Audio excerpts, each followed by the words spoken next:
Sinampal ni Dax ang White Horse, pinapadalhan siya ng paglipad ng malayo hanggang sa makarating siya sa tabi ng kanyang asawa, Crimson Snake. Napanganga ang lahat. Ito ang pagkakaiba sa pagitan ng isang Level 1 Martial Saint at isang Level 5 Martial Marquis. Katsyal! Isang palakol ang lumitaw sa kamay ni Dax. Dahan-dahan siyang lumapit sa White Horse at Crimson Snake. Kayong dalawang hindi matapat na traidor. Kagagaling lamang ng Master Web. Halos hindi namin siya nagawang ipaghiganti, subalit kayo na ang dalawa ang sumuway sa kanyang kalooban. Papatayin ko kayong dalawa bilang isang sakripisyo sa kanya sa langit. Pawis na pawis ang White Horse, na wala ang kayabangan dati. Thud! Ang White Horse at Crimson Snake ay agad na lumuhod. At humingi ng kapatawaran paumanhin. Humihingi kami ng paumanhin. Ito ay isang pagkawala ng paghatol. Kami ay magiging matapat kay Master Chester Wilson mula ngayon ni. Halos maluluha si White Horse. Hindi niya inaasahan na si Dax ay magiging Level 1 Martial Saint. Kumalabog si Dax ng walang imik habang nakabaling siya kay Chester. Ang White Horse at Crimson Snake ay hindi tulala. Agad silang nag-grovel at sumigaw, "All hail, our master. Patawarin mo kami." Humugot ng malalim na hininga si Chester at tumugon, "Ito na mabuti, bumangon ka. Ngayon ang una at ang huli na gagawin mo ito. Inaasahan kong gawin mo ito bilang isang babala. Isa pang kilos ng pagkakanulo at mawawala ang iyong ulo. Upang maging patas, ang mag-asawa ay dapat pumatay bilang babala sa lahat sa pag-aalsa laban sa kanya. Gayunpaman, ang pagpatay sa isa pang dalawang Guardian Kings ay magpapahina sa kapangyarihan ng sekta dahil na ipapasa lamang si Master Web. Pinakamahalaga, nahirapan pa si Chester sa pagproseso ng pagkamatay ni Callum Webb. Hindi siya nagtipon ng lakas upang harapin ito. Sa ganoon, nagbitiw si White Horse. Siya white ang pawis off ang kanyang noo. "Salamat, guro," bulalas niya. Ang White Horse at Crimson Snake pagkatapos ay tumayo at ipinagpatuloy ang kanilang mga posisyon, hindi nangahas na magsabi ng isa pang salita. Yumeling si Chester. Si Golden Leo, Dax at Daryl ay aking mga kapatid. Mangyaring ayusin ang kanilang tirahan at hayaan silang magpahinga, bilin niya sa Sean. Ang natitira, maaari kang umalis. Gusto kong mag-isa sa kapayapaan. Guro. Sabay silang sinagot at umalis na. Ang view deck ay naalis sa ilang sandali, maliban kay Chester at sa kanyang asawang si Adina. Naglakad siya papunta sa kabaong at lumuhod ulit. "Master, huwag kang mag-alala. Mangunguna ako sa sekta ng maayos. Hindi kita bibigrin. Paalam, paalam di." Humihikbi si Chester. Walang nagawa si Adina kundi ang tapikin ang likod at tumayo sa kanyang tabi. Sa hapon, pumunta si Chester sa likuran ng burol. Kinubkob niya ang isang libingan gamit ang kanyang mga walang kamay hanggang sa sila ay dumugo upang ilibing ang kabaong ni Callum. Sa kabilang-kabilang burol, nandoon sina Dax at Daryl sa kanilang mga silid. Hindi sila gaanong nagpahinga sa paglalakbay kaya si Dari nakatulog agad. Natulog siya saglit hanggang sa may narinig siyang katok sa kanyang pinto. Ibinuka ni Daryl ang kanyang mga mata. "Sino ito?" sumagot siya.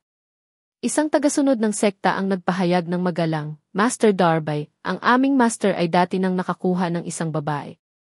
Sinabi niya na nais niyang ibigay siya sa iyo. Dinala ko rito ang babae." Mabilis na tumayo si Daryl. Naalala niya dati na sinabi ni Chester na nahuli niya ang isang babae na ibibigay sa kanya. Ngayong narito na ang babae, nag-usisa si Daryl. Bumaba siya mula sa kanyang kama at binuksan ang pinto. Natigilan siya. Ang isang tagasunod ay nakatayo sa harap niya, at sa likod ng tagasunod ay isang babae ng isang dakilang katawan. Nakatali siya. Tinulak ng tagasunod ang babae sa silid at umalis na. Nilapag si Daryl. Ang babae pala ay si Megan Castello.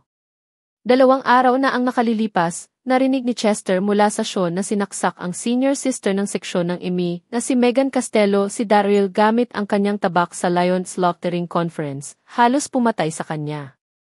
Si Chester ay matingkad. Inutusan niya ang kanyang mga tauhan na hulihin si Megan, at sa wakas ay nahuli nila siya.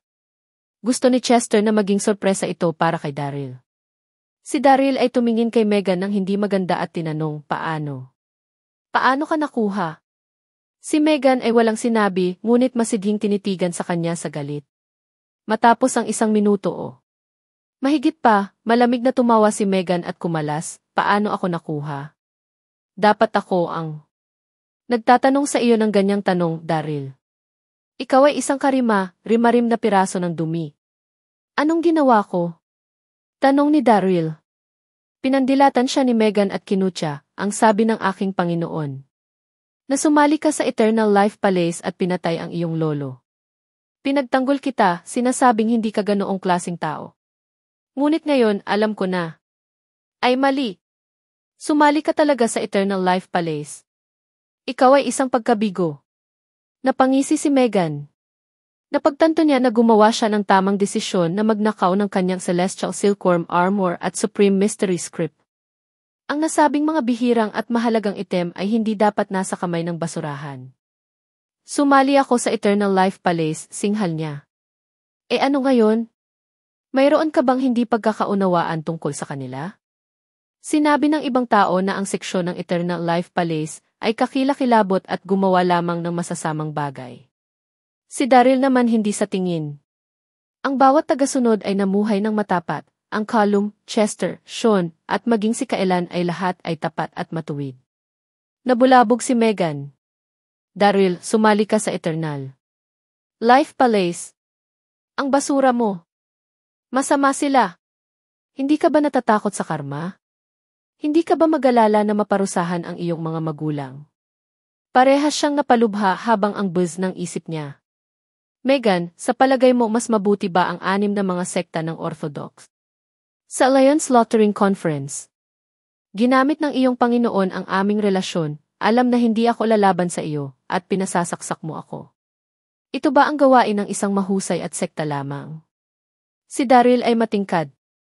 Tinuro niya si Megan at sumigaw, gayon din, ako ay sinisiraan ng aking sariling pamilya, na nagsabing dinumhan ko ang aking mga kapatid at pinatay ang aking lolo. Ang Abbess Mother Serendipity ay hindi man lang nag-abalang alamin ang totoo bago subukan akong patayin. Ay ito kung paano gumagana ang isang mahusay na sekta. Maliban dito, si Leroy Henderson, ang sectmaster ng Kunlun, ay tumawid sa bagong daigdig. Siya natutunan ang dark pamamaraan at hinihigop ni Yvonne kakanyahan. Ganito ba kahusay ang nagtrabaho at mga sekta lamang? Bagaman binalaan ni Monica si Daryl na huwag sabihin sa ibang tao ang tungkol dito, nagalit si Daryl sa simpleng pag-iisip nito. Ang mga makatarungang sekta na iyon ay kumilos sa lahat ng mataas at makapangyarihan at sinubukang tanggalin ang mga masasamang sekta. Ang isang bungkos ng kalokohan. Huwag sabihin sa akin ang tungkol dito. Ang mukha ni Megan ay namula habang sumagot siya ng naiinis. Ayaw niyang marinig ang tungkol dito. Daryl, hinding-hindi na kita maniniwala. Ang dumi at basura mo. Gayon din, ano ang gusto mong gawin sa akin sa pamamagitan ng pagkuha sa akin dito? Ginagamit mo ba ako upang banta ang aking Panginoon? Mangarap pa. Patayin mo na lang ako. Dinuraan niya si Daryl. Galit na galit si Daryl. Nang magsasalita pa sana siya, may boses na nanggaling sa pintuan. Master Darby, inaanyayahan ka ng aming master at Dax na kumain kasama niya sa pangunahing bulwagan. Doon ako, sagot ni Daryl. Huminga ng malalim si Daryl. Tumingin siya kay Megan at ipinaliwanag, inaamin ko, malapit kami ni Chester. Kukunin ko. Umamin na din ako ng Hallmaster ng Eternal Life Palace, ngunit hindi kailanman ginawa namin ang anumang mananakit o magpapahamak man. Sa kahit sino. Nabuhay kami ng matapat na buhay. Dito ka matutulog mamayang gabi. Kukunin mo ang kama at kukuha ako ng sahig. Ako, magkalag ka kapag nakukuha ko bumalik sa ibang pagkakataon. Aalis kami ni Dax sa Donghai City bukas, kaya isasama ka namin. Lumabas si Daryl ng silid. Daryl, bastard ka di. Narinig ni Daryl ang mga daing ni Megan. Kinamumuhian ni Daryl ang Abbess Mother Serendipity. Dapat ay capture ni Chester si Megan upang pa-blackmail siya, at siguradong hindi siya pakakawalan ng ganon kadali. Hindi siya pinansin ni Daryl habang papunta na sa main hall. Ang pangunahing bulwagan ay kamangha-mangha. Ang lahat ng mga kasangkapan gawa sa golden thread nanmu. Pagpasok niya sa main hall, naririnig niya sina Dax at Chester na nagkukwentuhan at nagtatawanan. Nagsimula na silang mag-inuman. Isa ay hindi alam na si Brother Dax ay napakalakas. Ako humanga sa iyo. Tumawa si Chester at binuhat ang baso sa siya. Kuya Chester, tigilan mo na ako. Ang aking mga ranggo ay salamat sa Master Web. Ibinaba ni Dax ang baso ng alak. Ilang inuman na rin sila nang makita nila si Daryl. Kumaway si Chester kay Daryl at tinanong, Daryl, bakit ang bagal mo? Dali ka dito. Mas maganda ang pakiramdam ni Chester. Bagaman ang pagkamatay ni Callum ay nagwawasak, kailangan pa rin niyang magpatuloy sa pamumuhay. Kung hindi siya nakakuha ng isang mahigpit na pagkakahawak sa kanyang sarili, paano niya mapamunuan ang Eternal Life Palace? Daryl. At si Dax ay nagmula sa malayo. Siyempre. Kailangan niyang maghanda ng isang kapistahan para sa kanila, lalo na't matagal na niyang hindi nakikita si Daryl. Kailangan nilang uminom hanggang bumagsak. Karaniwan, kapag may mga panauhin, isang kaugalian sa kanila na mag-ayos ng mga courtesans. Gayunpaman, nauna na nila ang mga kaugalian na iyon mula noong lumipas lamang ang Callum Web. Daryl. Tumawa pa rin at umupo kasama sila sa mesa, kahit galit na galit siya kay Megan. Humihigop na sana. Siya nang may mapagtanto siyang kakaiba tungkol kay Chester. Dumami ang kanyang kapangyarihan. Chester, ikaw ba ang 5 level ngayon? Natigilan si Daryl. Anong nangyari? Paano siya napakabilis mag-level up? Sa maghapon, isa lamang siyang level 1 master. Gayunpaman, sa loob ng ilang oras, tumaas siya ng 4 na antas. Ngumiti si Chester. Haha. Kapatid, sabihin ko sa iyo. Dito sa Eternal Life Palace, mayroon kaming isang makahimalang pamamaraan na tinawag na grafting method.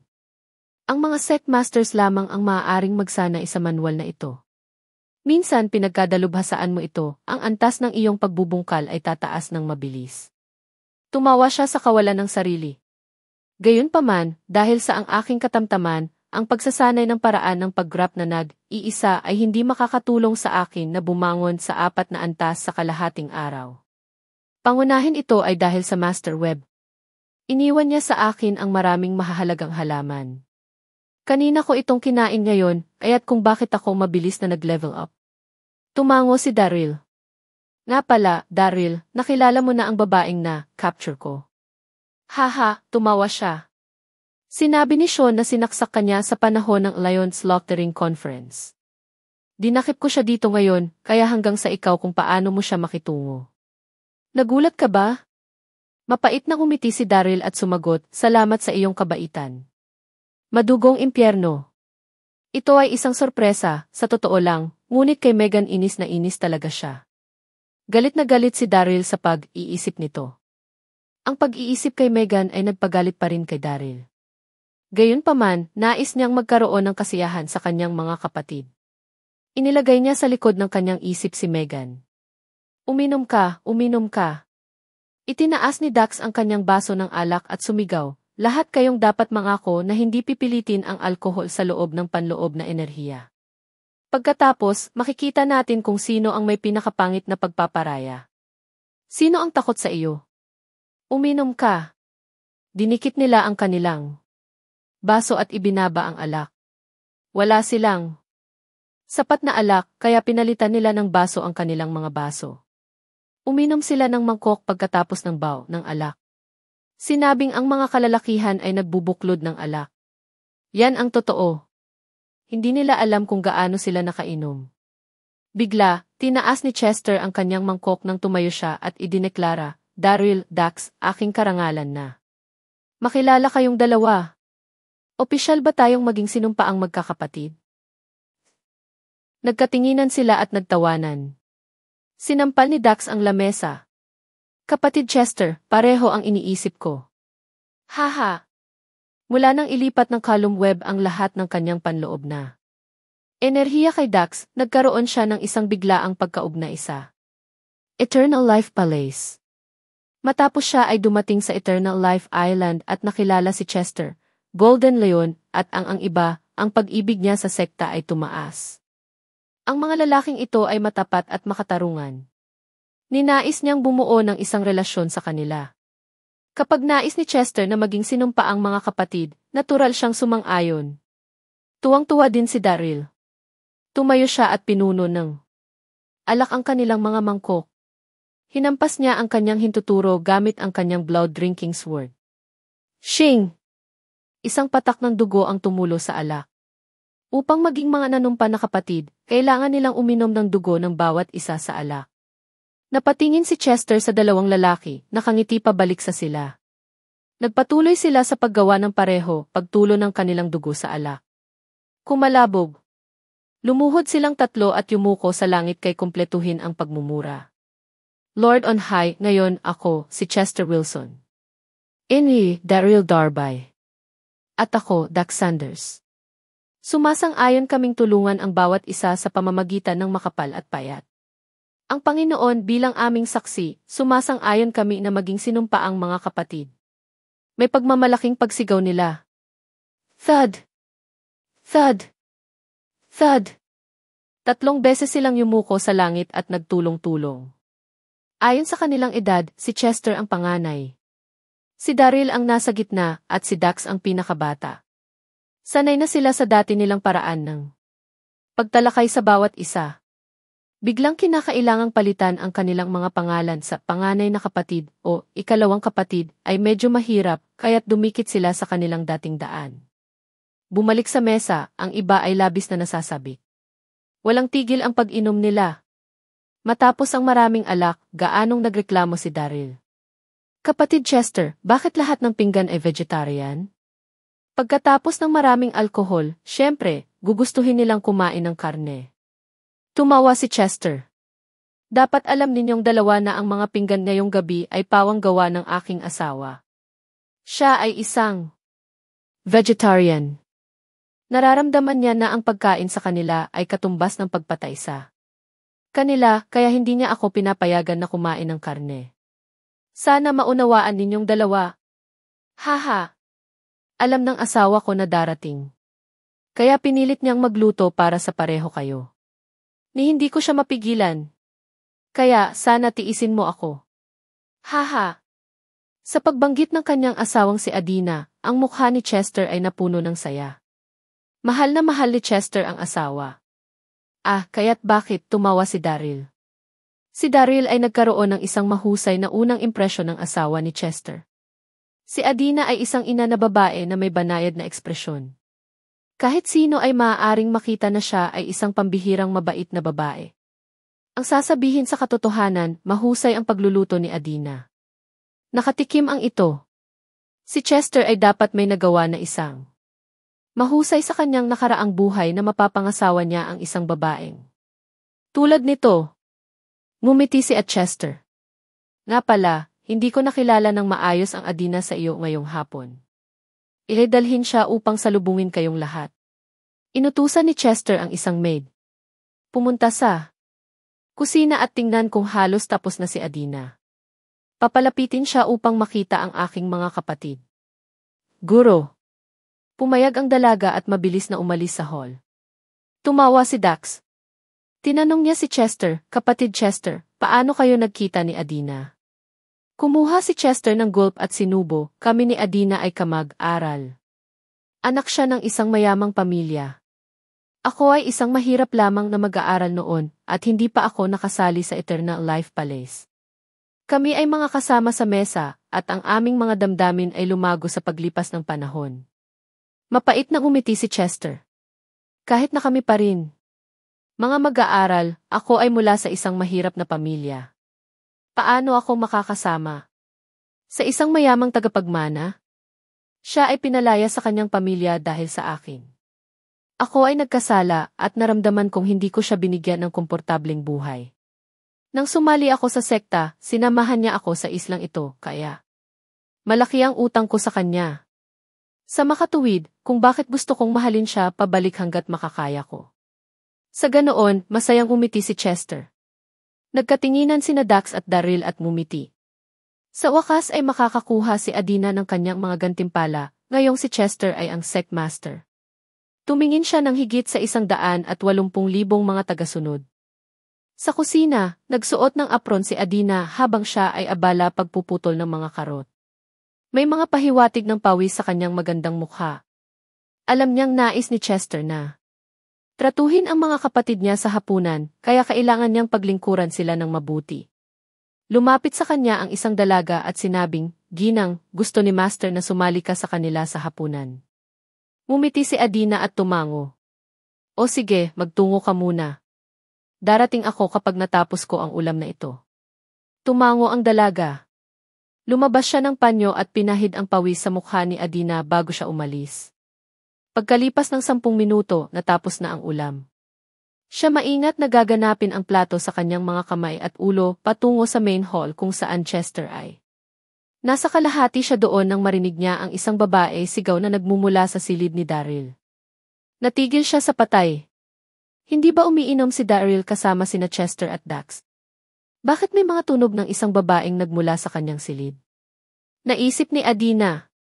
Nausisa siya, kaya't binuksan niya ang pinto. Siya ay natigilan sa nakita, isang magandang babaeng nakatali sa isang upuan, umiiyak ng sobra. Si Megan Costello iyon. "Miss, anong nangyari?" Ibinaba ni Adina ang kanyang pinggan at lumapit sa kanya. Si Adina ay isang mabait na kaluluwa, kaya't hindi niya kayang makitang umiiyak ang mga tao. Pagkakita kay Megan na tuluyan ng walang magawa ay nasira ang kanyang puso. Natakot si Megan nang pumasok si Adina. Ang kanya sobs turned into sniff. "Who are you?" Pulang mata ang tinanong ni Megan. Ngumiti si Adina. "Ang pangalan ko ay Adina." "Ate, bakit ka nakatali?" Ngumisi si Megan at bumulong, "Wala akong ideya, nahuli ako. Siguro dahil tagasunod ako kay Emmy, nais nila akong gamitin upang banta ang aking Master. Pwede mo ba akong bitawan?" Walang ideya si Megan kung sino siya, ngunit nakikita kung gaano siya kabait. Nagmamakaawa siya ng walang malay. Si Megan ay walang pag-asa. Gayunpaman, nagulat siya nang kinagutan siya ni Adina. "O sige, binuksan kita. Huwag kang umiyak." Mahinang sabi ni Adina. "Miss, ang mga tagasunod sa Eternal Life Palace ay hindi kailanman nagdulot ng gulo. Paano ka namin magagamit sa blackmail ang iyong master? Kinalagan kita. Sundan mo ako. Ako ang magdadala sa iyo palabas ng Eternal Life Island." Natigilan si Megan, blangkong nakatitig kay Adina. Binitawan na niya siya. Impossible. Mayroong dapat na bagay. Ang bungkos ng basura, paano nila siya hinayaang makatakas? "Miss?" Tanong ni Adina pagkalabas ng silid. He urged, "Sundin mo ako. Ilalabas kita mula sa Eternal Life Island." Sumimangot si Megan. Kahit nakahina-hinala siya, sinundan niya pa rin si Adina. Makalipas ang ilang minuto, nadaanan nila ang isang maliit na paikot-ikot na kalsada pababa. "Miss, sundan mo ang kalsada at makakarating ka sa dagat," tagubilin niya. "Maraming mga bangka ng mga mangingisda, kumuha lamang ng alinman sa mga ito at ikaw makakaalis na." Sa ganoon, lumingon si Adina at umalis. Si Chester at ang iba pa ay hinihintay pa rin siya.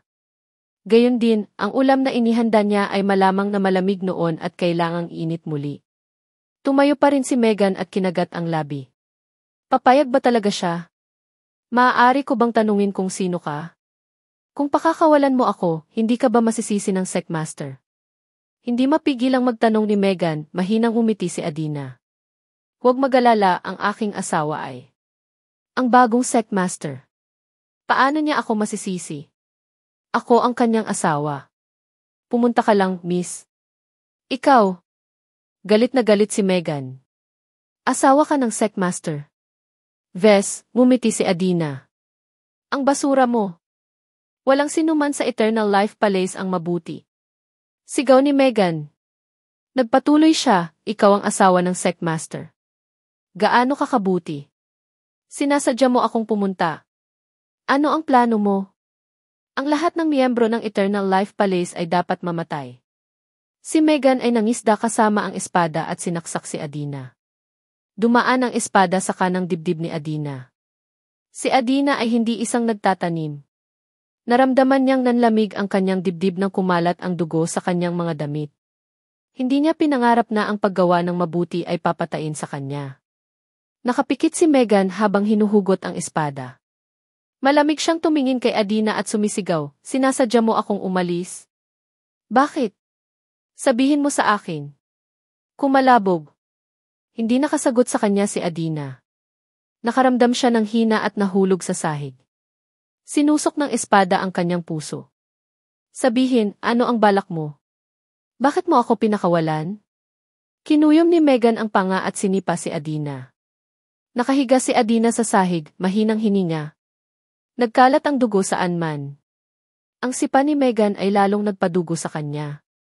Ang Eternal Life Palace ay masama. Maghanap ng isang mas mahusay na tao sa iyong susunod na buhay. Huwag nang pakasalan ang dumi, malamig na laway ni Megan. Nakikita kung paano hindi tumugon si Adina, iningatan niya ang kanyang tabak at tumakbo pababa.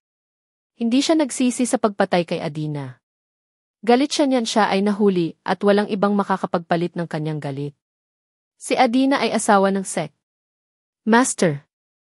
Ang pagpatay sa kanya ay nagtatanggal ng kasamaan. Karapat-dapat ito kay Adina. Sa pangunahing bulwagan, ang tatlong magkakapatid ay uminom ng maraming alak. Maraming mga walang laman na garapon sa mesa. Biglang nagring ang phone ni Daryl. Ito ay mula kay Zephyr Dixon. Nagulat si Daryl. Hindi. Siya tatawagin ni Zephyr sa labas ng asul. Ang Elysium Gate ay nasa kanila? Hindi sa tingin ko ibibigay ito sa atin ni Leroy Henderson. Dumilim ang mukha ni Daryl. Kinuyom niya ang kamao at sumigaw, "Kailangan namin siyang ibigay sa amin, anuman ang mangyari." Nagbitin siya. Mahigpit na nakakuyom ang kamao ni Daryl. Hindi niya inaasahan na ang tanging paraan upang ma-save si Yvonne ay ang panghuli kayamanan ni Kunlun, ang Phoenix Pill. Mukhang makikipag-away siya sa sektang Kunlun. Nagkatinginan sina Dax at Chester matapos nilang mapagtanto na wala ang kalooban ni Daryl. "Daryl, anong nangyari?" "Sino ang tumawag?" nagtanong sila. Bumuntong hininga si Daryl at ngumiti ng mapait. "Upang sabihin sa iyo ang lahat. Nang totoo, isang babaeng mahal ko ay nasugatan ng malubha habang sinusubukang iligtas ako." Ang kanyang kakanyahan ay nasipsip ni Leroy Henderson mula sa sektang Kunlun. Ginugol ni Daryl ang susunod na ilang minuto sa muling pagsasalaysay ng kwento. Slam! Nang matapos siya, hinampas ni Chester ang kamao sa mesa at sumumpa, "Duguan si." "Ang basurang iyon, Leroy. Pest siya. Matagal ko na siyang kinamumuhian. Sino ang nakakaalam na siya ay magiging kasuklam-suklam na saktan ang babae ng aking kapatid?" Isang nagpahayag ng matuwid na sekta na natutunan ang masamang madilim na paraan. Paano pa rin sila nagkukunwari na maging matuwid? Galit na galit din si Dax, nakakalimot ng ngipin. Tumango si Daryl, medyo naantig sa kanilang mga reaksyon. Siya ay lubos na pinalad na nakilala ang dalawang kapatid na ito sa kanyang buhay. Nga pala, nasaan si Adina? Nakasimangot si Chester nang tanungin niya ang dalaga. Ang dalaga ay mabilis na sumagot, "Guro." Sinabi ng mistress na pupunta siya pagkatapos niyang matapos ang huling ulam. Dapat matagal na siyang natapos. Dapat bang tawagan ko ulit siya? Hindi mo na kailangang bilisan siya. Tapos na din kaming kumain. Kumaway si Chester sa pagpapaalis. Dapat pagod na si Adina sa paghahanda ng isang kapistahan. Tumango si Daryl at ngumiti. Pahinga ka na siya. Masipag siyang nag-host sa amin. Dinikit ulit nila ang kanilang baso. Halos 10.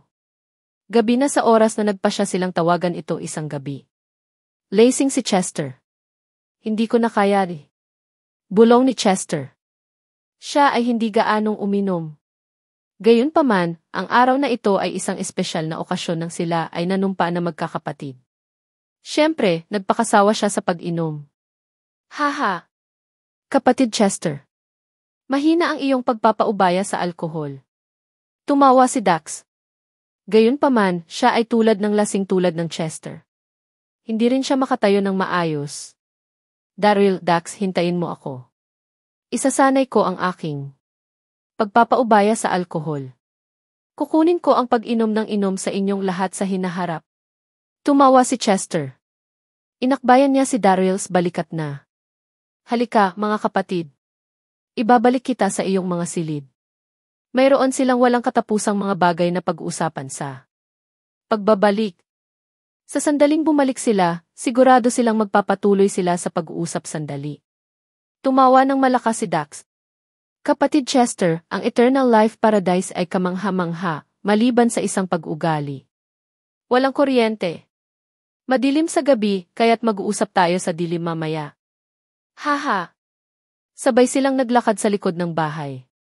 Huli na at ang langit ay may tuldok na mga bituin. Nakarating sila sa isang maliit na kalsada habang masaya silang nakikipag-chat nang biglang tumigil si Dax sa kanyang mga truck. Itinuro niya ang isang bush na hindi kalayuan sa kanya at bulalas, Chester, Daryl, parang may isang tao na nakahiga doon. Sige, naghahalusin ba ako? Pinahid ni Dax ang kanyang mga mata. Hindi siya nagkamali. May tao doon. Tumingin sina Chester at Daryl kung saan nakaturo si Dax. Namangha sila. Ang katawan ng isang babae ay nakalatag doon, nakasuot pa rin ang apron. Nakasimangot si Chester nang mabilis na lumapit sa katawan. Laking gulat niya nang malaman na si Adina pala iyon. Mayroong dugo saan man, at ang kanyang dibdib ay may nakanganga na sugat ng saksak. Siya ay matagal nang namatay. Adina T. Adina. Adina T. Daing ni Chester habang niyakap niya ng mahigpit si Adina, walang tigil na pagbagsak ng luha. Nakakasakit ng puso. Nahirapan na si Chester na tanggapin ang pagkamatay ni Callum Webb. Matapos maging nanumpa ng mga kapatid kina Dax at Daryl, siya ay nagsaya, ngunit ang nakikita ang patay na katawan ni Adina ay isa pang bala na diretso sa puso. Adina, huwag mo akong takutin. Nakikiusap ako sa iyo na buksan mo ang iyong mga mata. Please, namamaos ang boses ni Chester. Siya ay nanginginig. Naging blanko ang isipan ni Dari at Dax. Agad silang huminahon. Nabanggit ni Chester na si Adina ay nanirahan sa Eternal Life Island ng madalas. Siya ay isang vegetarian na hindi man aapakan ng langgam. Siya ang pinakamabait na kaluluwa na walang mga kaaway. Bukod dito, asawa siya ng sectmaster na asawa. Sino ang gagawa nito sa kanya? Nagkatinginan sina Dax at Daryl na may galit sa kanilang mga mata. Nabanggit lamang ni Chester kung paano siya at si Adina dumating sa malayo at kung paano siya nagkasala na hindi niya siya mabigyan ng isang mas mahusay na buhay, kaya't sinira niya siya hanggat makakaya niya. Sino ang nakakaalam na si Adina ay natagpo ang nakahiga sa isang pool ng kanyang dugo? Adina, nakikiusap ako sa iyo, huwag mo akong iwan dito. Mangyaring buksan ang iyong mga mata. Humagulgol si Chester. Ang kanyang basag na boses ay tumunog sa buong gabi. Chester, parang may mga nakasulat sa bato. Bulalas ni Daryl. Sa tabi ni Adina, mayroong isang bato na halos kalahating metro ang taas. 3 pangungusap ang isinulat na may dugo. Ito ay maliwanag na isinulat iyon ni Adina bago siya namatay. Tumingin si Chester sa bato at mas lalong humagulhol. Sinulat nito, nagpapakasal sa iyo. Walang pagsisisi. Magkita tayo sa susunod na buhay. Bumagsak si Chester sa bato at humagulgol ng malakas. Alam ni Adina na wala siyang natitirang oras, kaya't sinulat niya ang kanyang huling salita para kay Chester. Kinuyom ni Chester ang kamao. Sinuntok niya ang bato at sumigaw, Adina, kailangan kita pabalik. Paano ka mamamatay? Hindi kita kinuha upang makita ang mga dahon ng maple. Hindi kita dinala sa mga bundok ng niebe at hindi pa kami napunta sa napakaraming mga lugar. Paano ka mamamatay? Hindi kita papayagang mamatay. Paano mo nagawa ito? Naririnig mo ba ako? Patuloy na bumabagsak ang luha sa pisngi. Walang ideya si Chester kung gaano katagal siya umiyak hanggang sa isang patak ng dugo ang nahulog mula sa kanyang mga mata kay Adina. Labis siyang nalulungkot na umiyak siya ng dugo. Kinuyom ni Daryl ang kanyang kamao, sumasakit ang kanyang puso kay Chester. Gaano karaming kawalan ng pag-asa at paghihirap si Chester na umiyak siya ng dugo. Narinig ang mga hikbi ni Chester, maraming mga tagasunod at tagapaglingkod ang sumugod. Natigilan sila at walang magawa nang makita nila si Adina na nakahiga na walang buhay sa kanyang mga braso. Si Adina ay isang banayad na kaluluwa. Nagdalamhati din ang mga tagapaglingkod mula nang maalagaan niya sila ng mabuti. Master, tingnan mo. Ang isang dalaga ay nakakita ng isang jade pendant sa bush. Kinuha ni Chester ang pendant. Namula ang kanyang mga mata nang makita ang salitang Emi na inukit dito. Ito ang token ng sekta ng Emi. Hindi na ito. Kinakailangan ng pag-isipan, ang isang tao mula kay Emi ay dapat na pumatay kay Adina at hindi sinasadyang nahulog ang kanyang pendant sa jade. May isang babae lamang mula ang sekta ng Emi sa buong Eternal Life Island, Megan Castello. Huminga ng malalim si Daryl. Nakita niya ang pendant na ito nang siya ay unang pumasok sa bahay ni Megan. Siya sinabi Daryl na siya ay mula sa Emi sekta. Pumunta at tingnan kung ang babaeng iyon, Megan Castello, ay nasa silid pa rin. Pumunta ka. Sigaw ni Chester. Panginoon. Mabilis na tumakbo ang ilang mga alipin. Bumalik sila hindi nagtagal. Mahiya nilang ipinaliwanag, guro, na ang babaeng Emi ay nagpalaya at umalis. Nanginginig si Chester sa galit. Emi, sisiguraduhin kong lahat ng iyong mga tagasunod ay namatay kasama ang aking asawa. Siya yelled. Malakas na kulog ang kumalabog at bumuhos ang malakas na ulan mula sa kalangitan. Niyakap ni Chester ng mahigpit si Adina. Tumayo siya ng dahan-dahan at naglakad papunta sa likod ng bahay. Si Megan ay nakataka sa Eternal Life Island sa barko ng isang mangingisda. Sumakay sa malawak na karagatan, umupo siya sa kubyerta. Tinitiyak ng mabuti ang Eternal Life Island na unti-unting lumiliit sa pamamagitan ng minuto. Hindi siya nagsisi na sinaksak niya si Adina. Ang mga tagasunod ng Eternal Life Palace ay masasamang tao na karapat-dapat sa kamatayan. Huminga ng malalim si Megan. Daryl, paalam, ungol niya. Kahit na nakawin ko ang iyong nakasuot at manual, hindi ka mabuting tao. Inilayo ko sila sa iyo upang hindi ka makalikha ng gulo. Mayroon ito. Palaging naging mabuti kumpara sa kasamaan mula pa noong madaling araw ng oras kasama ka sa Eternal Life Palace at mula ako. Sa sekta ng Emi, wala tayong kinalaman sa isa't isa sa hinaharap, bulong niya sa sarili. Natutukoy ang kanyang ekspresyon, gayunpaman nakaramdam siya ng kaunting melancholic. Sa wakas, matapos ang mahabang panahon, ang barko ay dumaan sa pantalan ng Donghai City. Nang siya ay bumaba, agad siyang sumakay ng taxi sa kanyang Panginoon. Likod bahay ni Darby Mansion. Ang Abbess Mother Serendipity ay nakaupo sa pavilion sa likod ng Darby Mansion. Mayroon siyang isang liham mula sa Emi Secmaster sa kanyang kamay. Dati, ang indomitable Darby ng Elysium Gate ay gumamit ng mahinang lason upang makuha ang mga tagasunod mula sa 6 na sekta ng Orthodox. Nagalit ito sa kanila. Nagtipon sila sa Donghai City upang talakayin kung paano sirain ang Elysium Gate ng sabay-sabay. Gayunpaman, hindi makadalo ang Emi Secmaster. Kailangan niyang linangin sa pag-iisa dahil ito ay isang mahalagang sandali para sa kanya. Inatasan niya ang Abbess Mother Serendipity na pumunta sa kanyang ngalan. Master Lee. Megan hihiisa isigef pumasok sa likod bahay. Nagulat si Tegan at nabigla, mabilis ihibburin sarili nito ng mga braso ng Master Jazz. Master, akala ko hindi na kita makikita. Ni Sari is at pagod. Ang Abbess iigans head in. Sabihin mo sa akin, saan naging abala ka ba sa trabaho? Dinestino, it her lip-lip. Master, tama ang sinabi mo. Si Daryl ay mayroong isang na relasyon sa Eternal Life Palace. Nagtataka si hindi na save niya ang Golden Lion sa Slaughtering Lion Conference. Ang basura niya, siya ay naiyak. Nang marinig niya si Megan na kinamumuhian ni Daryl, ngumiti siya. Sa wakas ay natauhan ka. Ako ay masaya. Sinabi ko na sa iyo dati na si Daryl ay isang piraso ng dumi. Nakasimangot si Abbess Mother Serendipity. Ang isang Darby ay isang miyembro ng Eternal Life Palace, ang isa pa ay ang indomitable Darby ng Elysium Gate. Ang dalawang Darbys na ito ay mga peste sa ating mundo. Walang sinabi si Megan, tumango lamang bilang pagsang-ayon. Tinapik ng Abbess ang balikat ni Megan. Ang Eternal Life Palace ay kailangang nawasak, syempre, ngunit mayroon kaming isang mas mahalagang bagay na ngayon. Ang 6 na mga sekta ng Orthodox ay nagtipon sa Hexads upang talakayin ang plano sa araw ng paghukom.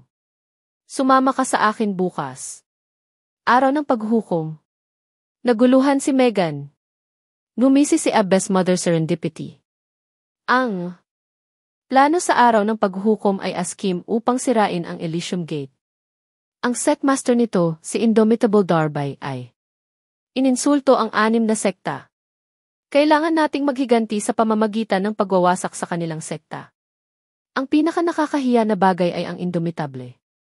Pinilit siya ni Darby na magpakasal sa wudang sect na Master Leonard sa Wishing Star Tower sa harap mismo ng kanilang mga kasamahan. Ang pag-iisip nito ay nagalit sa kanya. Kailangan niyang patayin si Indomitable Darby gamit ang kanyang sariling mga kamay. Master, susundan ako upang talakayin kung paano mapupuksa ang Elysium Gate, idineklara ni Megan. Abbess Mother Serendipity ay sumisikat sa kagalakan. Megan, ikaw ang senior sister ni Emmy. Dapat mong tandaan, dapat mong malaman ang mabuti mula sa masama, at laging panindigan ang mabuti, payo niya. Ang kinabukasan ng sekta ng Emmy ay nasa iyo at sa balikat ng iyong mga kapantay. Naantig si Megan sa Abbess Mother Serendipity na iyon. Nakaugat para sa kanya. Huwag kang mag-alala, guro. Gagawin ko ang aking buong makakaya upang ipagmalaki ang sekta ng Emmy. Siya cheered excitedly. Bumalik sa Eternal Life Island, sina Daryl at Dax ay hindi natulog sa buong gabi. Huling niyakap ni Chester si Adina bago niya ito inilibing sa likuran ng burol. Nakatulog siya sa harap ng libingan niya ng buong gabi. Sa isang araw lamang, iniwan ni Callum Webb at Adina siya ay nasa kawalan ng pag-asa. Umulan ng buong gabi. Kinaumagahan natagpuan siya ng mga tagapaglingkod na tuluyan ng namatay na may mataas na lagnat sa likod ng burol. Mabilis nilang na-flag ang 2 doktor upang magamot Chester. Nagising siya pagkatapos nilang bigyan siya ng gamot. Sina Dax at Darry ay bumisita sa Chester. Mukha siyang pagod at paltos habang nakahiga sa kama. Ang kanilang mga puso ay sumakit para sa kanya dahil maaari lamang silang magpaalam sa Chester at iwanan ang Eternal Life Island. Una silang napagkasunduan na silang 3 ay pumunta sa Donghai City upang kunin ang Phoenix Pill mula kay Leroy Henderson. Gayunpaman, pagkamatay ni Adina, si Chester ay nawala ng pag-asa. Hindi na naglakas loob si Daryl na ilabas ulit ito. Bago umalis sa isla, sumakay na si Daryl sa malaking barko at umupo sa deck. Tumawag siya kay Zephyr. Magalang na sumagot si Zephyr, guro. Kumala si Daryl sabay hinga. Tinanong niya na saan ang Kunlun Sectmaster ngayon? Sumagot kaagad si Zephyr, Master, si Leroy Henderson ay nasa Hexad sa mga nakaraang araw. Bago mag-hang up si Daryl, idinagdag pa ni Zephyr. Master, kahapon, pinangunahan ko ang isang grupo ng mga tagasunod at winawasak ang Spirit Flame Sect. Sila ang basura ng Serene City, gumagawa ng kasamaan at nagdulot ng kaguluhan. Ang Master ay isang masama at isang adik sa pagsusugal. Nagumawa ng nakakahiya na kilos at ng akit sa mga tao para sa pera. Kaya, pinatay ko siya on the spot, ipapaalam ko lamang sa iyo ngayon mula noong ginugol namin ang huling gabi sa paglilinis ng lugar. Patawarin mo ako. Ano ang nagawa mong mali? Ngumiti si Daryl. Tandaan, sa susunod, lahat ng mga kilos ng paglilinis ng kasamaan ay hindi kailangang dumaan sa akin. Gawin ito ng buong tapang. Guro. Magalang na sagot ni Zephyr. Si Daryl at Zephyr ay bumangon upang mapabilis ang sitwasyon ng bawat isa bago sila mag-hang up.